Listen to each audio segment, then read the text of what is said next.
Use the means of today to reach the people of today.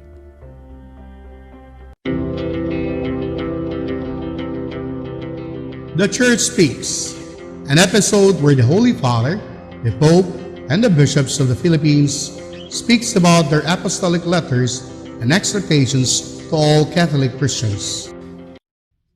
One of the first observations Pope Francis makes in this encyclical Laudato Si, looking at what is happening in our home, concerns rapidification, that is, the continued acceleration of changes affecting humanity and the planet combined with the more intensified pace of life and work.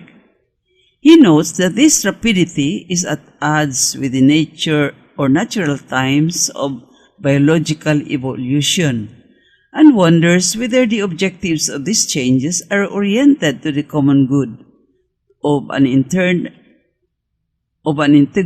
and sustainable human development. Looking back at the short span of our lives, those of us who have reached a certain age can see how many things have changed completely and how, in an ever shorter space of years, they changed once again. Fortunately, many things have changed for the better, such as the living conditions of very many poor people, the possibilities for medical treatments and surgeries, free movement, education, information, and communication. For their part, many active people thoroughly integrated into the functioning of the modern world are engaged in a very intense, not to say frantic, rhythms of activity. At first, they often join in with passion and enthusiasm, but they soon realize the heavy price that must be paid in terms of human and family relationships, affections, and overall balance in their personal lives. Now, this increasingly accelerated course has suffered a serious shock. How do we experience it? In the end, what's the point? There is a time for activity, but also times of joyful expectation, times for being together and loving one another, times for contemplating beauty, times of long sleepless nights, times of waiting in suffering. There is also the possibility of wasting a great deal of time needlessly or becoming embittered by a sense of uselessness and emptiness. There is also a time for being alone with oneself. Is there also a time for being with God? When we are bursting with life, the idea of being with God pushes us to the margins of existence. We tend to find countless things to do first, things that seem urgent or pleasant, while time spent with the Lord is often postponed.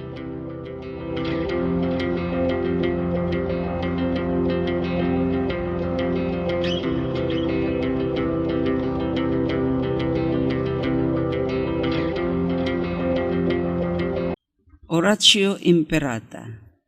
God our Father, we come to you in our need to ask your protection against the COVID-19 that has claimed lives and has affected many.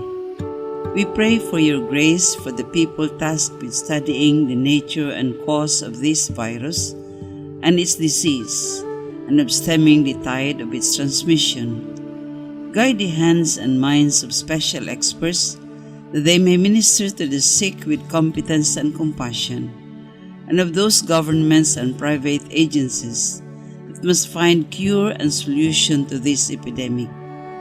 We pray for those afflicted. May they be restored to health soon. Grant us the grace to work for the good of all and to help those in need.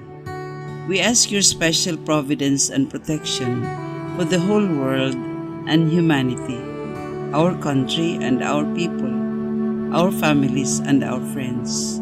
Send your Spirit to protect us from this virus and to help and support one another. And may Mary, our Blessed Mother, place us over her mantle and protection. Grant this through our Lord Jesus Christ, your Son, who lives and reigns with you in the unity of the Holy Spirit, God forever and ever. Amen. Mary, help of all Christians, pray for us. Saint Raphael the Archangel, pray for us. Saint Roch, pray for us. Saint Lorenzo Ruiz, pray for us. Saint Pedro Calungsod, pray for us.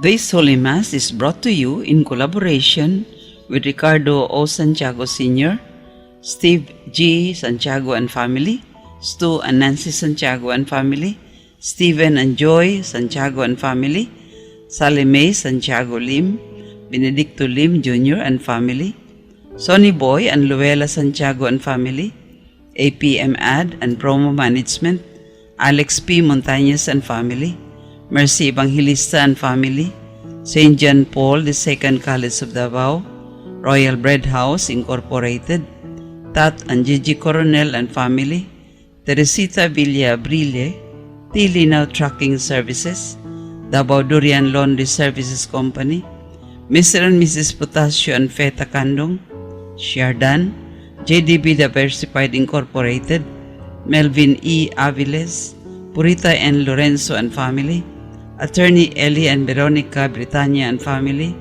Jesus Enrique D. Britania and family, Waylands Food House, PSST Botijang Shop, Brother Henry and Lolita Evangelista and family, Mr. and Mrs. Lucas B. Datoy and family, Jess and Amelia Dizon, Gus and Sophie, Adolfo and Malo Ato, Amparo Casas and family, MR Human and Environmental College and family, Vivian Kam, Fel Yamido and family, Carwell Construction Incorporated, Ben and Terry Malunis and family, Nietos Printing Press.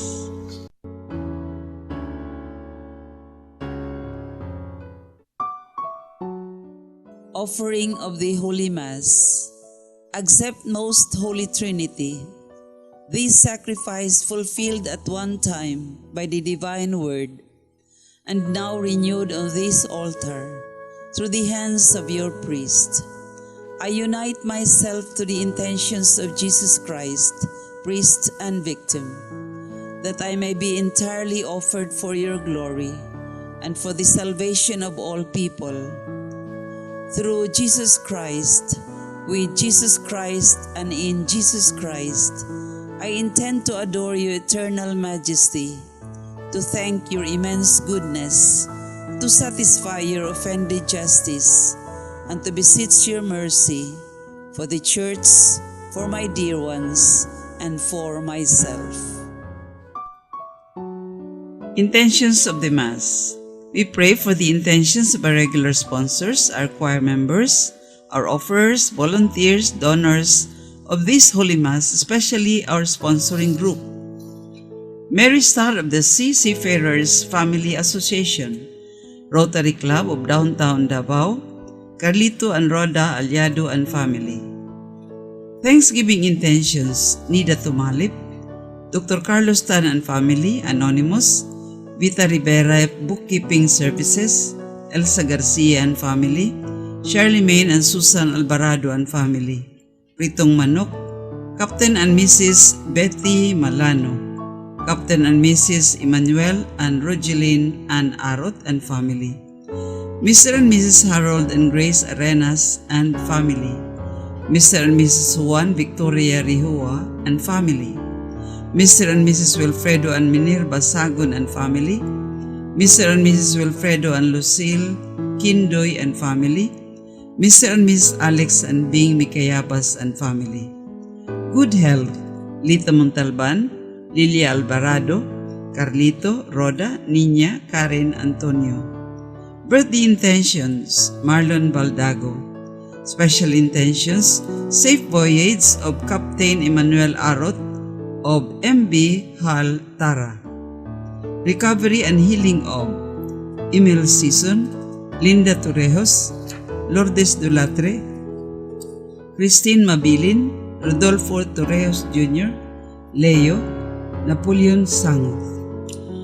For the eternal repose of Father Fernando Suarez, Rodolfo, Bernardo, Milagros, Luciana, Jermin, Elpidio, Adelaida, Erlinda, Claudio, Thelma, Barotas, Julio, Minandro Sr., Anastasio, Filipa, Eduardo, Angelina, Ernesto Sr., Manuel, Renerio Sr., Conrada, D and CAM deceased members, Nancy, Constancio, Ilaria, Leonila, Beatriz, Anisita, Lamberta, Adriano, Loretta, Sheila, Estrella, Macario, Maria Paz, Alberto, Imiterio, Reynaldo, Felisa, Rosita, Hope Sing Chu, Herman, Isidro, Herman Jr., Rosario, Adriano Sr., and all who died of COVID-19, especially the seafarers, all the souls in purgatory, and all benefactors, sponsors, and cooperators of the Paulines Media Mission. Prayer for the sick. Lord and Father, God without end and Almighty, through your grace you gave us strength and help in our weakness. In your mercy, touch your sick people, deliver them from their sicknesses, and restore their good health, so that assured of your goodness and love, they will praise and thank you in your holy name, through Christ our Lord. Amen. Dear brothers and sisters, we live in a world torn by conflicting interest, jealousy, aggressiveness, and so many forms of enslavement. All this is a consequence of sin. Left to ourselves, we would have been unable to overcome such destructive forces. That is why God promised and sent the Holy Spirit as a divine healing power that can undo the tragedies of division, mistrust, hatred, and death brought about by human sinfulness. As we commemorate the solemnity of Pentecost, let us open our hearts to the Holy Spirit so that He may fashion us to the likeness of Jesus and into a community characterized by mutual acceptance, appreciation, solidarity, and love. The presider of this Holy Mass is Father Greg Daman OSB.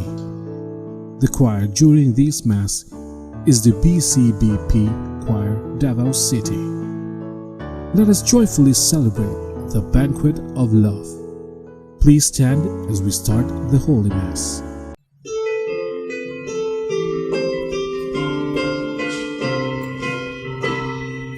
Come, let us sing, let us praise the Lord, and gather in His altar to worship His name.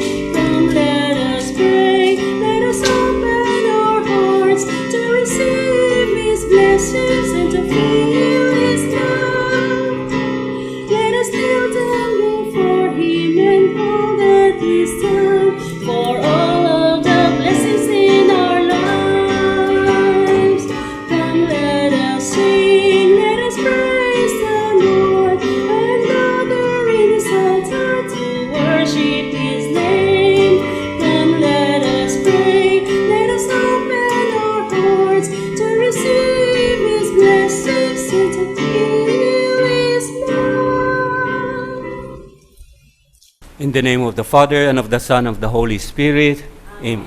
The grace and peace and the love of our Lord Jesus Christ be with you all. And with your spirit. Today we are celebrating the solemnity of Pentecost, where the Holy Spirit descended among the disciples as promised by Jesus.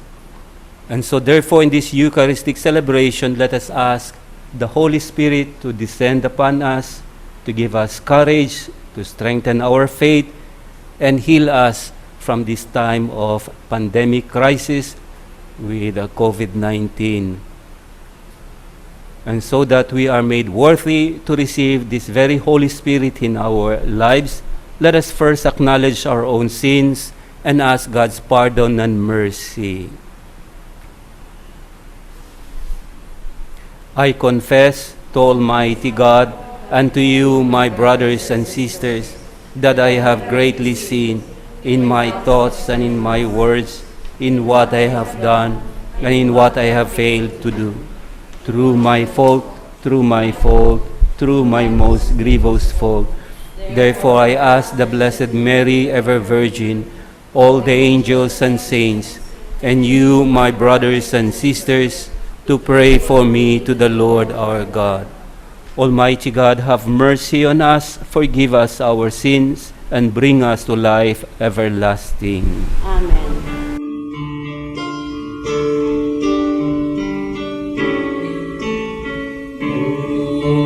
Lord, have mercy.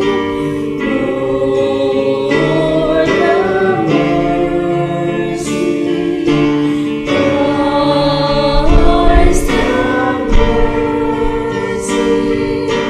Christ, have mercy.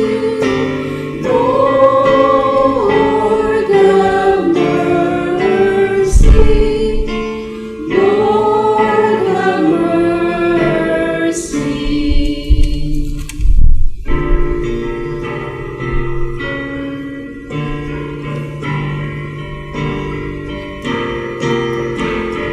Glory to God in the highest, and on earth peace to people of good will. Glory to God in the highest, and on earth peace to people of good will.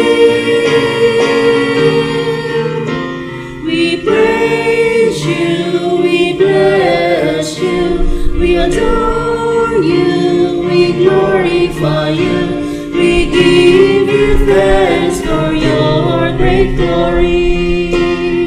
Lord God, heavenly King, O God, Almighty Father. Glory to God in the highest, and on earth peace to people of good will. Glory to God in the highest, and on earth peace to people of good will. Lord Jesus Christ, only begotten Son, Lord God, Lamb of God, Son of the Father, you take away the sins of the world, have mercy on us. You take away the sins of the world, receive our prayer. You are seated at the right hand of the Father. Have mercy on us. Glory to God in the highest, and on earth peace to people of good will. Glory to God in the highest, and on earth peace to people of good will. For you alone are the Holy One, you alone are the Lord, you alone are the Most High, Jesus Christ, with the Holy Spirit, in the glory of God the Father. Glory to God in the highest, and on earth peace to people of good will. Glory to God in the highest, and on earth peace to people of good will. And on earth peace to people of good will.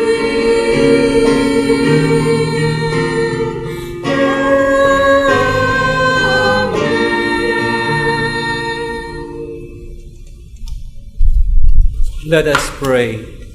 O God, who by the mystery of today's great feast sanctify your whole church in every people and nation, pour out, we pray, the gifts of the Holy Spirit across the face of the earth, and with the divine grace that was at work when the gospel was first proclaimed, fill now once more the hearts of believers. Through our Lord Jesus Christ, your Son, who lives and reigns with you in the unity of the Holy Spirit, one God, forever and ever. A reading from the Acts of the Apostles. When the time for Pentecost was fulfilled, they were all in one place together. And suddenly there came from the sky a noise like a strong driving wind, and it filled the entire house in which they were. Then there appeared to them tongues as of fire, which parted and came to rest on each one of them. And they were all filled with the Holy Spirit, and began to speak in different tongues, as the Spirit enabled them to proclaim. Now there were devout Jews from every nation under heaven staying in Jerusalem. At this sound, they gathered in a large crowd, but they were confused, because each one heard them speaking in his own language. They were astounded, and in amazement they asked, "Are not all these people who are speaking Galileans? Then how does each of us hear them in his native language? We are Parthians, Medes, and Elamites, inhabitants of Mesopotamia, Judea, and Cappadocia, Pontus and Asia, Phrygia and Pamphylia, Egypt and the districts of Libya near Cyrene, as well as travelers from Rome, both Jews and converts to Judaism, Cretans and Arabs. Yet we hear them speaking in our own tongues of the mighty acts of God." The word of the Lord. Thanks be to God.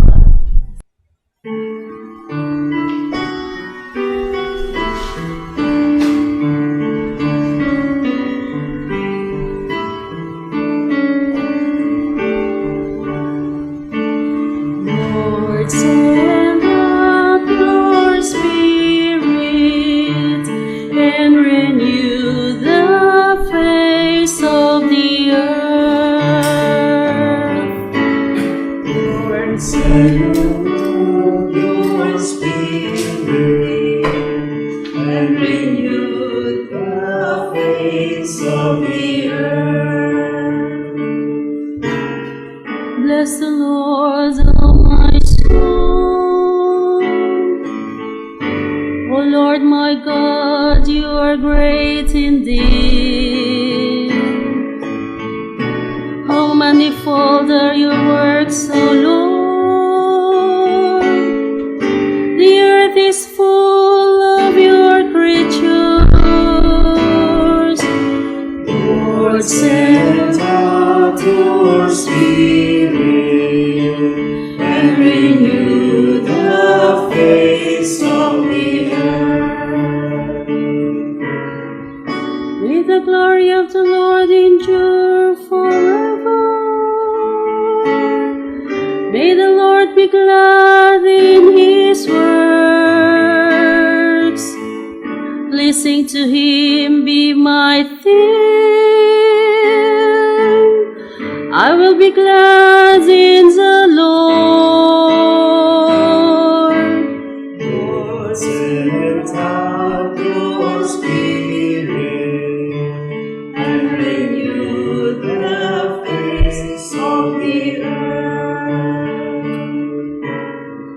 If you take away their breath, they perish and return to their dust. When you sent forth your Spirit, they created and renewed the face of the earth. Lord, send send out your Spirit and renew the face of the earth. Lord, send out your Spirit and renew the face of the earth. A reading from the first letter of St. Paul to the Corinthians. Brothers and sisters, no one can say Jesus is Lord except by the Holy Spirit. There are different kinds of spiritual gifts, but the same Spirit. There are different forms of service, but the same Lord. There are different workings, but the same God, who produces all of them in everyone. To each individual, the manifestation of the Spirit is given for some benefit. As the body is one, though it has many parts, and all the parts of the body, though many, are one body, so also Christ. For in one Spirit we were all baptized into one body, whether Jews or Greeks, slaves or free persons, and we were all given to drink of one Spirit. The word of the Lord. Come, Holy Spirit, come, and from your celestial home, shed a ray of light divine. Come, Father of the poor. Come, source of all our store. Come, within our bosom shine. You of comforters the best. You, the soul's most welcome guest. Sweet refreshment here below. In our labor, rest most sweet. Grateful coolness in the heat. Solace in the midst of woe. O most blessed light divine, shine within these hearts of yours, and our inmost being fill. Where you are not, we have not, nothing good in deed or thought, nothing free from taint of ill. Heal our wounds, our strength renew, on our dryness pour your dew. Wash the stains of guilt away, bend the stubborn heart and will, melt the frozen, warm the chill, guide the steps that go astray, on the faithful who adore and confess you evermore. In your sevenfold gift descend, give them virtue's sure reward. Give them your salvation, Lord. Give them joys that never end. Amen.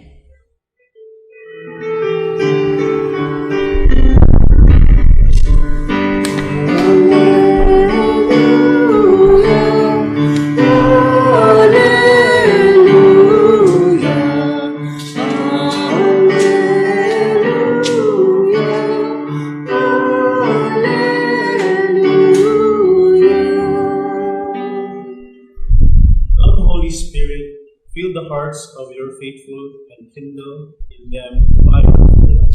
Hallelujah.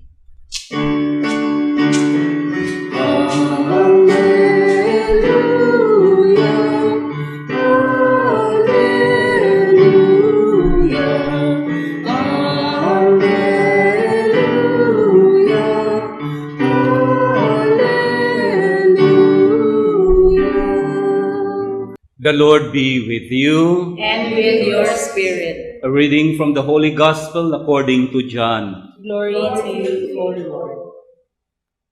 On the evening of that first day of the week, when the doors were locked where the disciples were, for fear of the Jews, Jesus came and stood in their midst and said to them, "Peace be with you."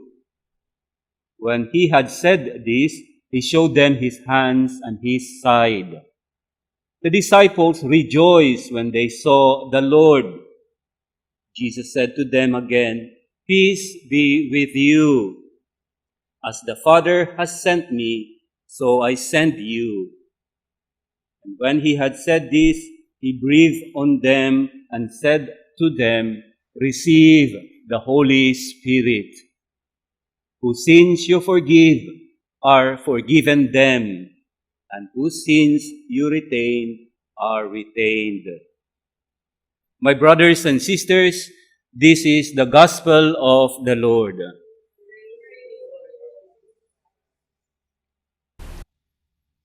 So good morning to all of you. As we have mentioned at the very beginning today, we are celebrating a solemnity, or rather the solemnity of the Pentecost, or the descent of the Holy Spirit among the apostles and upon the apostles. Hindut kayo, daghan kayong mga tema by which we could reflect regarding our celebration today. Also in the light of the different readings that we have just heard.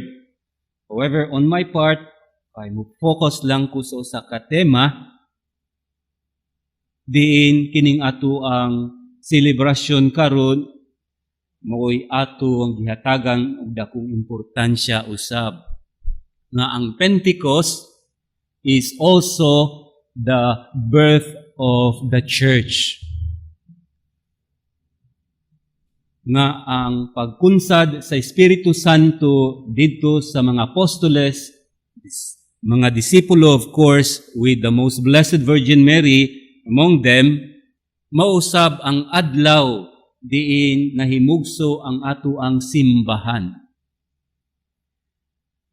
And at the birth of the church, at the very beginning, the disciples were filled with courage, with hope, and greater faith that they go out from their cell. Nawala ang ilahang mga kahadlok, migawa sila, and then they proclaim with greater courage and stronger faith the good news of salvation to the people. Yanindot pud kaayo, kay it has been accompanied by the power of the Holy Spirit and miracles. And then the people congregated around the disciples and the apostles. O kini mga tao nga nagkatapok at tubangan sa mga apostoles ug disipulo nga nagsangyaw sa maayong balita, daghan usab kanila nakabig diha sa pagtuo. So this was the beginning of our church, full of joy, full of courage, full of hope, full of peace. By the power of the Holy Spirit, they go out without any more that fear in them. And the people gathered around the apostles and the disciples, and many of them believed. Muna ang sinugdanan sa ato ang simbahan. The birth of our church, the inauguration of our church. However, sad to say, nga karon samtang gisaulog nato kining pagkahimugso sa atong simbahan, we are celebrating it to a certain degree opposite from the very beginning that we are supposed to celebrate it. Kay nganuman, sukwahi kaayo sa sinugdanan sa birthday celebration sa tuwang simbahan, kay kita nagpabilin dihapon diha sa kahadlok. Wala kita ng gawas para i-proclaim ang maayong balita sa gugma ug kaluoy sa Ginoo, apan nanago hinuon. And we close ourselves in the locked door, hiding behind, because we are afraid. Nahadlok kita tungod sa COVID-19. Ug walay mga tao nga nag-congregate, nagkatapok aron maminaw sa maayong balita. Murabag nagsaulog ta og birthday nga walay bisita. Nagsaulog ta og birthday nga daw namatyan kita. So how could we celebrate in joy kung adunay gihaya usab atubangan diha kanato sulod sa atong panimalay? So muna siya murabag ang senaryo karon sa Pentecost. Usama sa atong pagsaulog sa Easter Sunday, the victory of life, nga daghan kayong nangamatay tungod sa COVID-19. We're supposed to rejoice in the resurrection of Christ, pero nasubo kita ug nahadlok. Maupod karon gihapon sa adlaw sa Pentecostes. Busa ako nakapamalandong niini og daghan kaay kog mga pangutana diha sa ato ang Ginoo. Susama usab kaninyo. Daghan pud kaay mga pangutana nganong gialaw man ni sa Ginoo ngayon ani ang mahitabo sa atong simbahan karon. Gatago, sarado ang pultahan samtang ga-celebrate sa misa. Gani dito sa mong monastery sa Digos, wala mi naga-celebrate sa mong misa dito sa simbahan proper o sa chapel proper, kundi dito sa mong conference room lang. Kay bawal magmisa sulod sa simbahan. So that is very strange. Kay basi na itaw nga moapil sa misa, strange ug samot. Hadlok mi basi na ay mo simba daw. Kay klaro ang simbahan na unsa naman ni. Kahadlukan naman ni noon kung naay mo simba. Sumuna siya ang sitwasyon, din ako nakapangutana sa Ginoo nganong gialaw man nimo Lord ngayon ani ang mahitabo sa mong panahon karon, not even to mention the crisis of humanity, the crisis of our government, and even the crisis of our education. Libog pa karon ko madayon ba ang klase sa August o dili? Sumuna siya nga adunay krisis nga dili pa masabtan, wala pa'y kasulbaran hangtod sa karon. And then in that reflections and in that questions, I have so many answers that came into my mind and into my heart. But then I will just mention at least 3 among them. Tulo ka buok tubag sa ako ang kaugalingong mga pangutana, isip ako ang personal nga pamalandong nining panahon karon. Nganong gialaw man ni sa Ginoo nga dunay krisis mahitabo sulod sa ato ang simbahan diha sa atong pagtuo. Una sa tanan, diha sa ako ang pagmamalandong, ang tubag niini sa ako ang kaugalingong pagpamalandong mao kini ang panahon din kita gi-remind sa Ginoo. We are being reminded by God by our forgetfulness, probably because we forget the very purpose and reason behind our faith. Nakalimot na ta sa Ginoo, nakafocus na kaayo ta sa butang nga lumalabay lamang ug nakalimtan na nato ang gasa sa Ginoo ug ang kaluwasan nga iyang gihatag kanato. And this is a moment of time wherein we pause and be reminded of the message of the good news of salvation. Interesting kaayo, there was a time when I was sharing with my brother, my friend, a very good friend of mine, and this friend of mine is a poor person.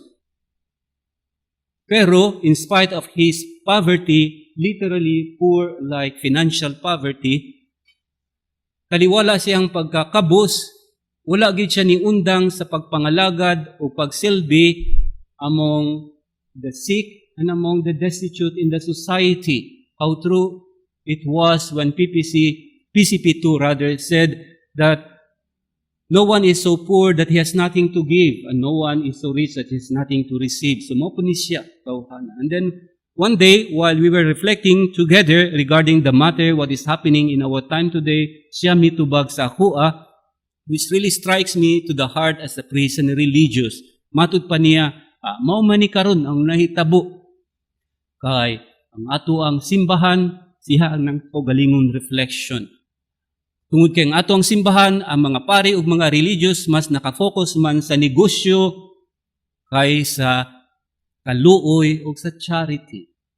Muna iyang pamalandong pod na personal.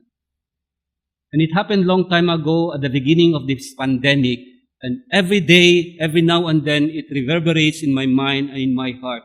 Not judging others, but for my own personal reflections. Siguro tinuod, or rather, it has a nugget of truths regarding what he had said.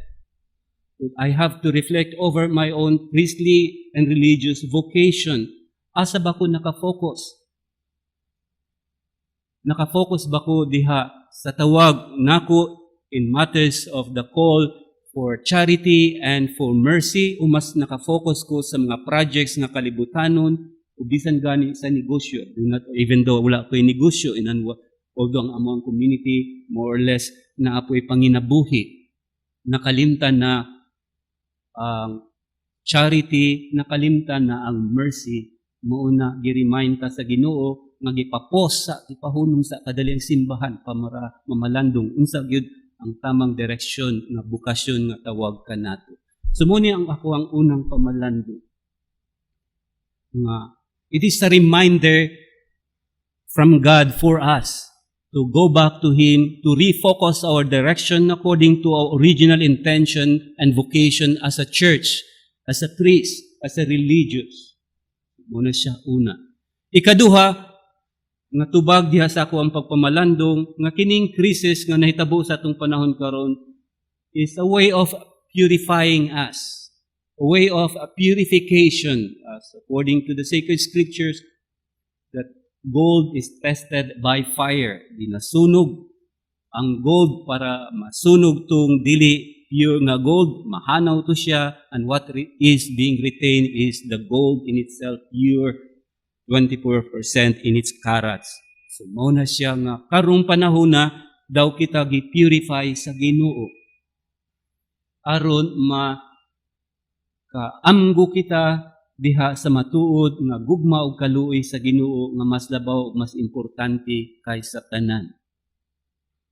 Is a reckoning to purify us from our false hope, for us false aspirations, and false happiness.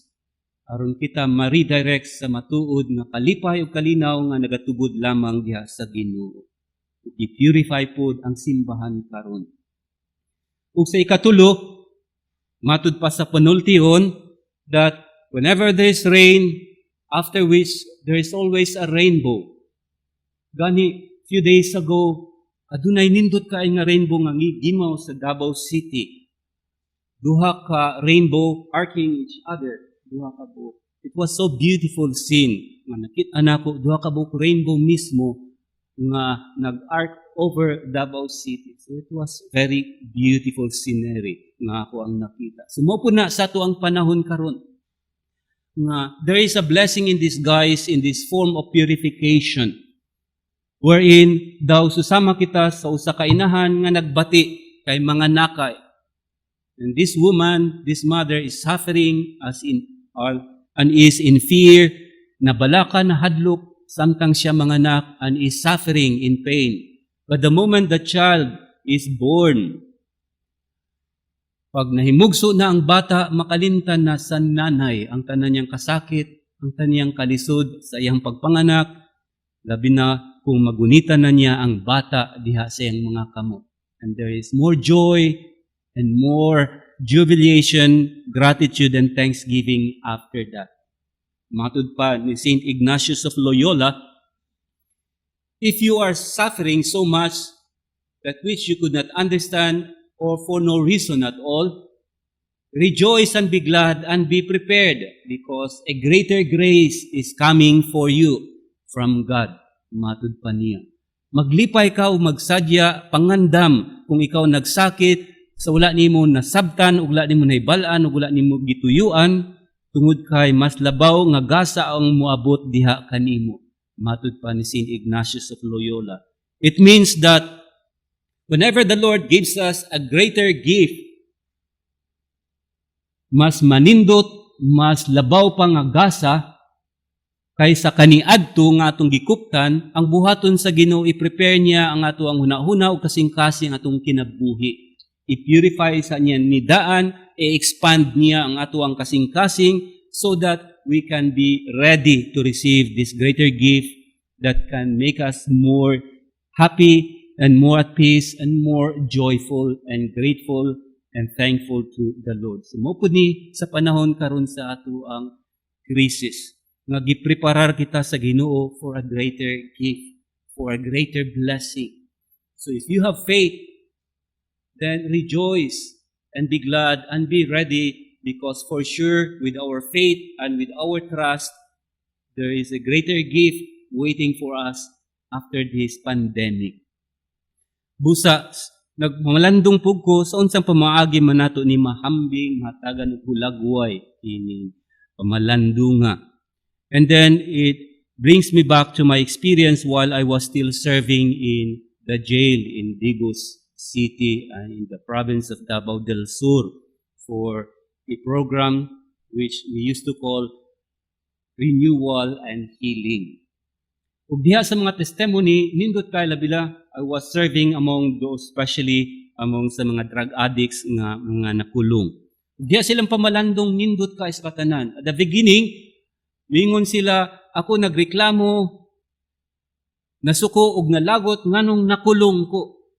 Unfair kaayo, unjust kay situation, mas napa may mas labaw sa kuha nganong ako may nakulong. Ug unfair kay ang kinabuhi sukad pa sa kuang pagkabata, wala na gid koy kalinaw og kalipay. Muna ang kalabanan na ako ang madugog at the beginning of the sessions, at the beginning of their lives diha sa sulod sa prisuhan. And then they will tell their story, paunsa sila nahimong addict. Ang ako ang papa palahubog, sugarol o barumbado. And there are so many occasions in my life, din ako gikulata sa akong papa, wala gay pulos, wala gay nasinati nga gugma sa muang balay. And so I could not take it anymore, so I ran away. Milayas ako o nalulong sa mga barkada, then eventually nahimong addict. Tungod niya na, ako karon na adiri sulod sa prisuhan, nakulong, nagsakit ug nag-antos. Until finally, adunay mga tao nga misulod diri sa prisuhan aron mga lagat, expecting nothing, wala gayoy madawat nga sweldo o kwarta o gasa gikan sulod sa prisuhan. Apan sila nangalagad gayud sa ilahang matinud-anon nga kasing-kasing, bringing to us the love of God. Tungod nini, akong nadiskubrian, nga swerte di ay kaayo ko. Swerte kaayo ko kay kung wala pa ako, siguro nakulong patay na ko karon. Usually, ang ilang ginsulti. Basi naapil na ko dito sa magipang salvage, ipang tukhang, busa malipayan ako karon ug mapasalamaton sa Ginoo kay gihatagan ko nila og second life. And then eventually, I am also grateful and happy because tungod sa ako ang pagkakulong karon, nadiskubrian nako o rather ang Ginoo nakakaplag ka nako dinhi sa akong kinabuhi. Sus kung wala pa lang ko nakulong dili sige ko makakaplag sa Ginoo. And I find so much peace and joy having known that God is so merciful, compassionate, and loving, and I receive His forgiveness. Malipayon ako ug malinawon kaayo nga nakaplagan nako ang Ginoo sulod sa prisuhan. Muna ilahang mga kalabanan sa pamalando. And then eventually, this man and many others, because of their good conduct, nakadawat sila og parol, then eventually, naniabot nga gasa nga plea bargaining, nakaambit po siya ning plea bargaining, ug nakagawas ning tawhana, and then he tried his best na makabalo siya o makabawi siya diha sa iyang pamilya. Gani karon, a few days ago, I have heard the news that he is one among those who is serving in our government today, isip usa ka frontliner. Sumuni siya ang gasa sa iyang pagkakinulong. Mopud na siya ang blessing in disguise nga posibleng mahitabo diha nining pandemic sa atong panahon karon. Ubanan sa atong dakong pagtuo, pagampo, makasiguro gahit kita nga naagay labaw pang gasa nga atong madawat sa Ginoo karon. In the end, I would just like to quote a very beautiful poem. Ang title niya, The Difference, anonymous ang author ni ini. The background behind this poem is taken from the Gospel of Matthew 7:7, which says that, seek and you shall find, knock and the door will be open to you, ask and it shall be given to you. So, muna siya ang background ni ini. Muna siya ang poem. I wake up early this morning and rush right into the day. I have so much to accomplish that I didn't have time to pray. But problem just stumbled just about me. Each day heavier came, and task each day became burdensome. And so I wondered why God did not help me. He said, You did not ask. I wanted to see joy and beauty, but the day told on gray and bleak. I wondered why God did not show me. And He said, "My child, you did not seek." I wanted to enter into life of peace and joy, and I used all the keys at the lock, but the door remained closed for me. I wondered why God did not open it for me. And He lovingly chided me, "My child, you did not knock." So I wake up early this morning and pause before entering the day. I have so much to accomplish that I needed time to pray. Sa Binisaya pa, mibangon ako sa nining kabuntagon ug dali-dali pagsulod sa adlaw-adlaw gimbuhaton. Daghan kay kog tapuson nga sa pag-ampo ako walay panahon. Apan ang mga problema kanako naglamba-lamba ug matag adlaw mas bugat pa. Ug ako nahibulong nganong ang Ginoo wala man kanako nitabang. Ug siya mitubag, wala ka man nangayo. Gusto kong makasudong sa katahom sa kinabuhi. Apan ang adlaw nagpabilin nga dagtumon ug maitumon. Nganong ang Ginoo wala man kanako mipakita. Ug siya mitubag, wala ka man nangita. Gusto kong makasulod sa kalipay ug kalinaw sa kinabuhi. Ug akong gigamit ang tanang susi sa kandado. Apan ang pultahan nagpabilin kanako nga sarado. Ug ako nahibulong nganong ang Ginoo wala man kanako miabri. Ug siya mitubag, dihas dakong gugma og kaaghop kanako, akong anak, wala ka man nanuktok. Busa mibangon ako sa nining kabuntagon, ug mihunong sa wala pa misulod sa adlaw-adlaw gimbuhaton.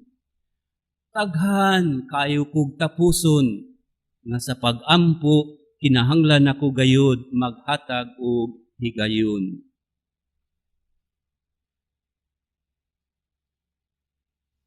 Let us now profess our faith.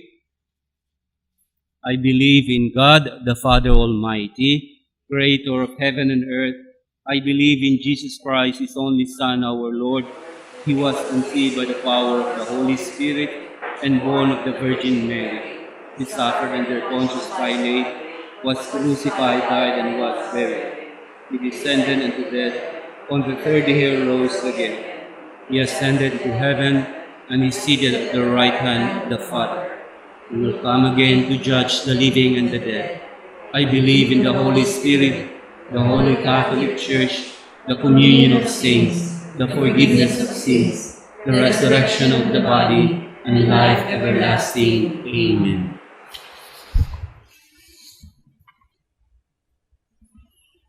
Prayers of the faithful. Aware that we need the Holy Spirit's help to live up to the challenges of our Christian commitment, we pray, "Come, Holy Spirit, we need you." Come, Holy Spirit, we need you.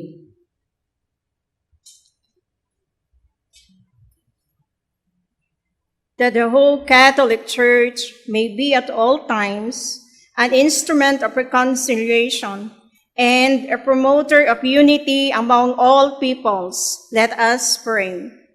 Come, Holy Spirit, we need you. That the Holy Father and all the other leaders of the Church may constantly provide the faithful with an inspiring leadership, let us pray. Come, Holy Spirit, we need you. That all the civil leaders throughout the world may be guided by wisdom and foresight in leading their countries out of the devastation caused by the coronavirus, let us pray. Come, Holy Spirit, we need you. That all the elderly, sick, the orphans may receive the Holy Spirit, the healer at this time of suffering and fear, let us pray.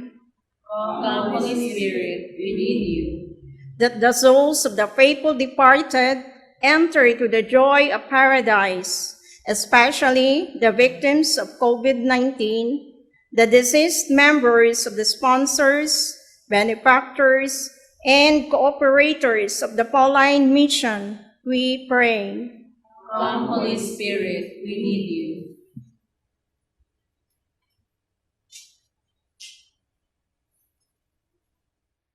Spirit of life and holiness, guide our hearts into the way of love and service, that we are valid instruments in the building of the kingdom, where you live and reign with the Father and the Lord Jesus, one God, forever and ever. Amen.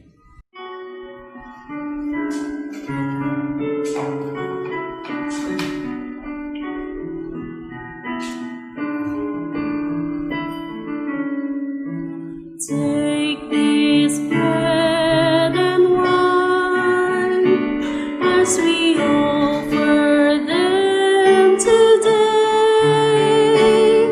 We lift them up to you, O Lord. Bless them with your Spirit. We will eat this bread, your body. We will drink this wine, your blood. We proclaim our salvation as we receive this bread and wine. Take this sacrifice as we cleanse our heart and mind. Let your Spirit come from heavens above and guide us through our lives. We will eat this bread, your body. We will drink this wine, your blood. We proclaim our salvation as we receive this bread and wine. Pray, my dear brothers and sisters, that our sacrifice is acceptable to God, the Father Almighty. Accept the sacrifice at your hands for the praise and glory of his name, for our good and the good of all his holy church. Grant, we pray, O Lord, that as promised by your Son, the Holy Spirit reveals to us more abundantly the hidden mystery of this sacrifice, and graciously leads us into all truth through Christ our Lord. Amen.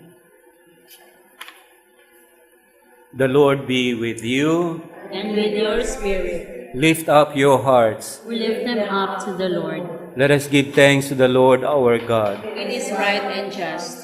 It is truly right and just, our duty and our salvation, always and everywhere to give you thanks, Lord, Holy Father, Almighty and Eternal God. For bringing your Paschal mystery to completion, you bestowed the Holy Spirit today on those you made your adopted children by uniting them to your only begotten Son. The same Spirit, as the Church came to birth, opened to all peoples the knowledge of God and brought together the many languages of the earth in profession of the one faith. Therefore, overcome with paschal joy, every land, every people exalts in your praise, and even the heavenly powers with the angelic hosts sing together the unending hymn of your glory as they acclaim.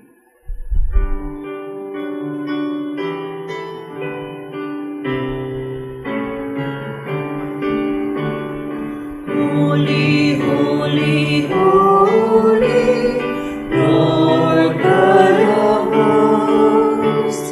Heaven and earth are full of your glory, full of your glory. Hosanna in the highest, Hosanna in the highest. Blessed is he who comes in the name of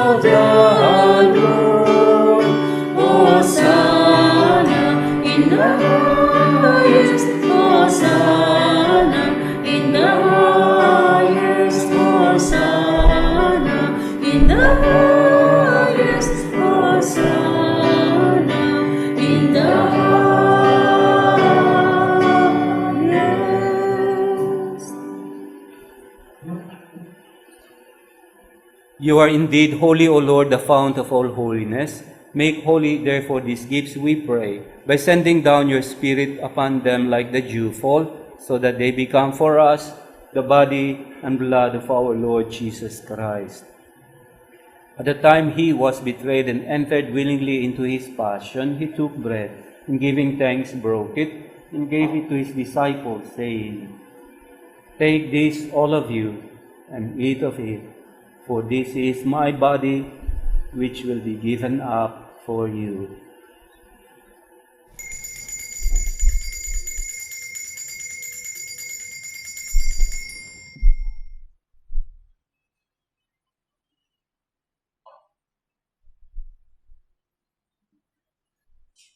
In a similar way, when supper was ended, he took the chalice, again giving you thanks, and gave the chalice to his disciples, saying, Take this, all of you, and drink from it, for this is the chalice of my blood, the blood of the new and eternal covenant, which will be poured out for you and for many, for the forgiveness of sins.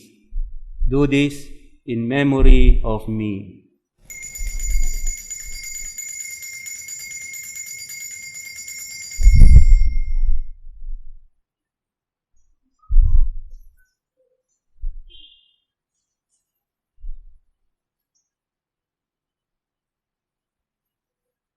The mystery of faith.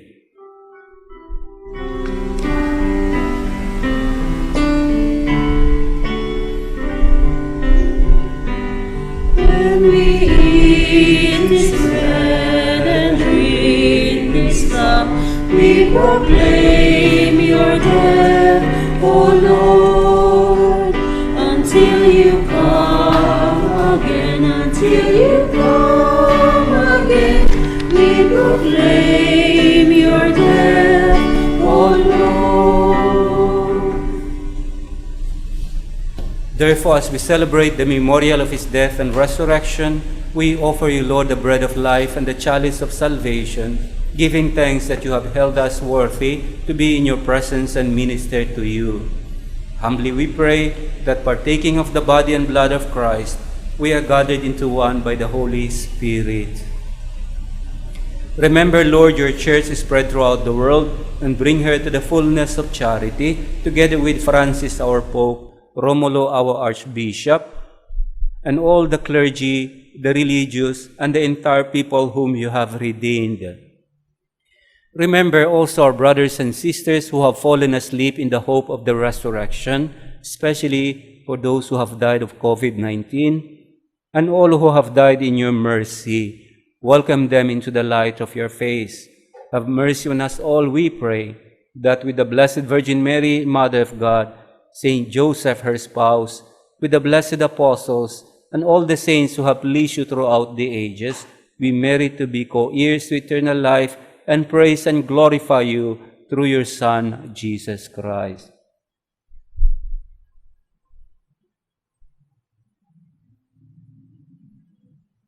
Through him, with him, and in him, in the unity of the Holy Spirit, all glory and honor is yours, Almighty Father, forever and ever.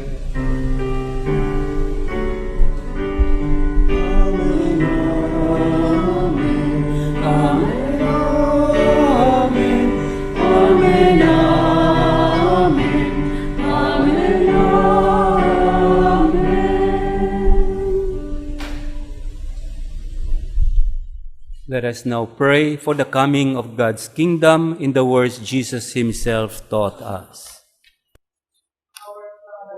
Who art in heaven, hallowed be thy name. Thy kingdom come, thy will be done on earth as it is in heaven. Give us this day our daily bread, and forgive us our trespasses, as we forgive those who trespass against us. And lead us not into temptation, but deliver us from evil. Amen. Deliver us, Lord, we pray, from every evil. Graciously grant peace in our days, that by the help of your mercy we are always freed from sin and safe from all distress, as we await the blessed hope and the coming of our Savior, Jesus Christ. For the kingdom, the power, and the glory are yours, now and forever. Lord Jesus Christ, you have said to your apostles 2,000 years ago, and you are also saying this to us at this very moment. Peace I leave you, my peace I give you. And so, Lord, do not look on our sins, but on the faith of your church, and graciously grant her peace and unity in accordance with your will, who live and reign forever and ever. Amen. The peace of the Lord be with you always. And with your spirit. Let us now offer to each other our sign of peace.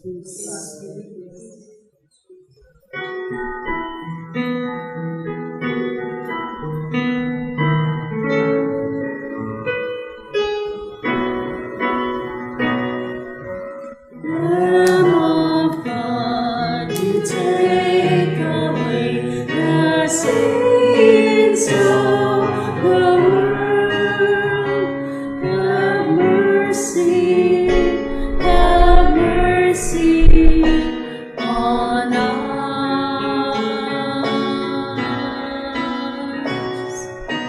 Lamb of God, you take away the sins of the world.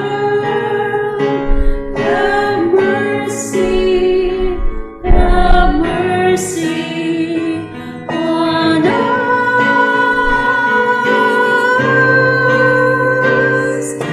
Lamb of God, you take away the sins of the world. Grant us peace. Grant us peace.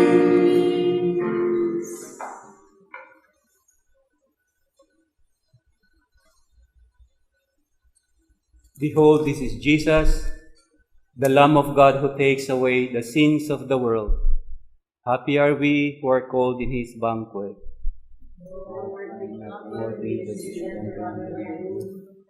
Say the word, and my soul shall be healed.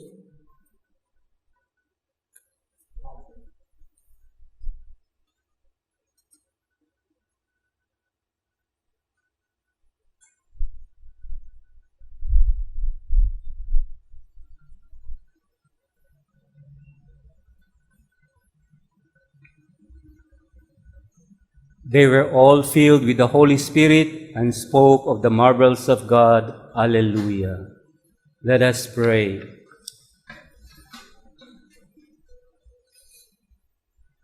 O God, who bestow heavenly gifts upon your church, safeguard, we pray, the grace you have given, that the gift of the Holy Spirit poured out upon her retains all its force, and that this spiritual food gains her abundance of eternal redemption through Christ our Lord.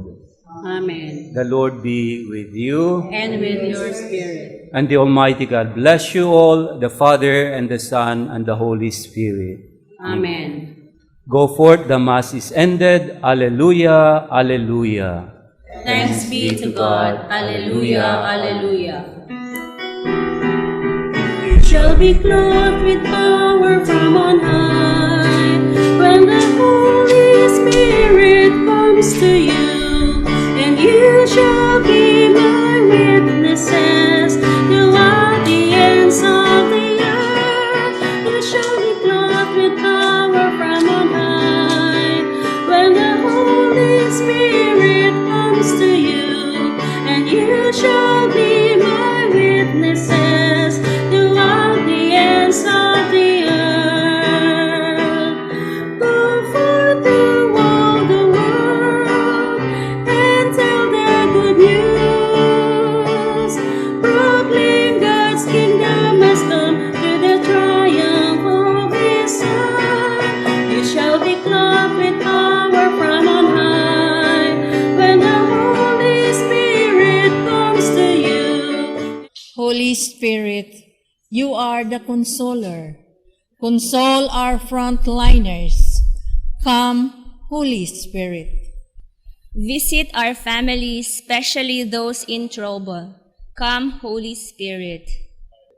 Heal the wounds of war and fighting. Come, Holy Spirit.